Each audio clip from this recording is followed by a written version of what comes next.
how important has Caitlin Clark been to the growth of women's basketball? Is her importance ever overstated at all? Is it overstated? No, I think it's everything that you say about Caitlin Clark when it comes to her impact is absolutely true. She's the most impactful player that I've, seen hit the scene, not even just in basketball, but in sports in a generation, for how she moves the needle, not only with viewership, but business, and that rising tide lifts all boats. And the reason why I say for a generation is because I have the lived experience. I played against Maya Moore. I played against Candace Parker. I, played against Diana Taurasi, particularly most of those in the WNBA. And I am my big sis in life, my mentor, not even when I talk about basketball, is Lisa Leslie. I know the greatness that the game has always had.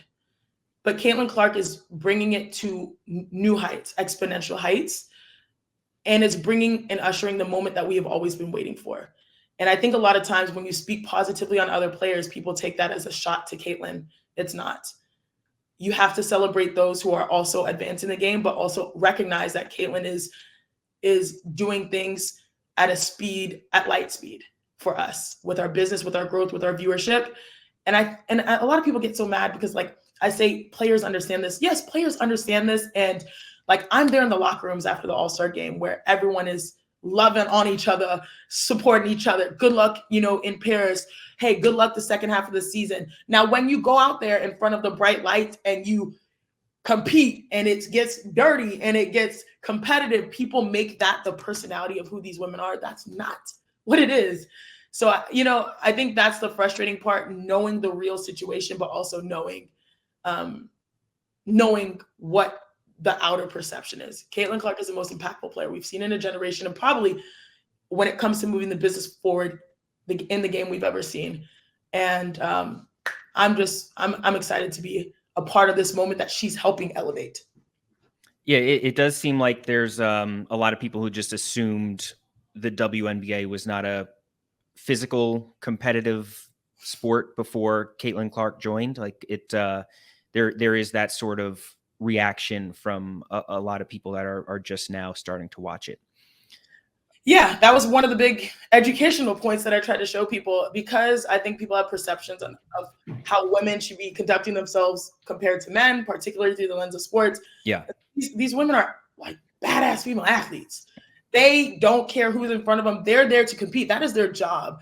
And also, like, we have not been playing, for lack of a better way of saying this, like, for the paychecks for a very long time. We're playing for pride in our game, for legacy, understanding that there's only 12 spots on this roster. You have to kill what you eat, and yeah, obviously that comes with situations that we've had to deal with, particularly through the lens of, what Caitlin had to deal with. But she chose this path.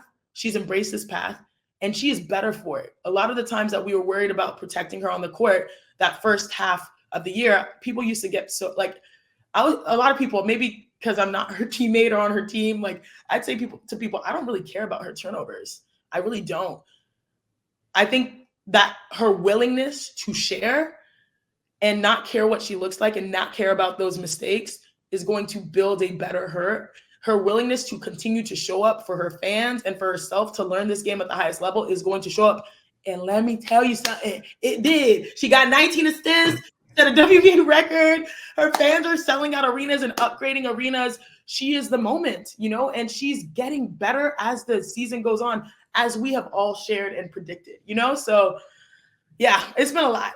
It's been a lot. It's been a lot for me. It's probably been a lot for you in the media reporting landscape.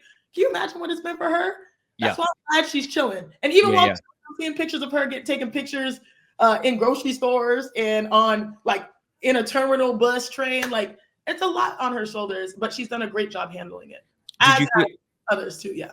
Did you feel like you were treated differently as the number one overall pick? Like, were opponents trying to test you? Everybody wanted to bust my ass. Everybody. I always tell people, this is the first thing I learned. I told you about my sister, Nneka, prepping me for my opponents. How to play the Phoenix Mercury.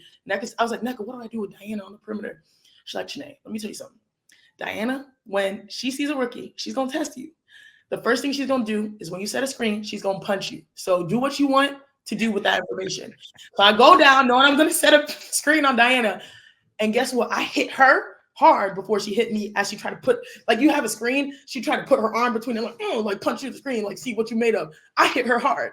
Now, the problem was on that play, a foul was called, which meant like her team had to go to the free throw line. So it was a dead ball. Like, I couldn't just hit her and run. You know what I'm saying? So I go to my free throw. I was like, oh God, she's gonna like see that I leveled her.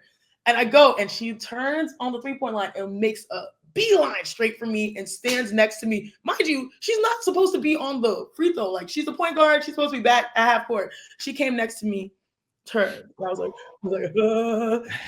He goes, I see you. Welcome to the league. I see you. I see you. I was like, oh my God, relief. That's what it's like to play in the WNBA. I used to get elbows in the freaking face from Sylvia Fowles as a 5 guarding her because she cut through every time. I got dropped my 3rd game by Tamika Catchings. And to this day, every time I see her, I say, thank you, Lord, for not making that shot. I touched earth, watched that ball. That was the longest 3 seconds of my life. She missed it. And if she didn't miss it, I would have been on ESPN Sports. Right, that would have been a long-lived highlight. That was like my first 5 games. So that's what the league is, but it makes it, you push through that, you become a beast. You know what I mean? And so that's what we know. And, I think people are seeing the beast emerge in these players.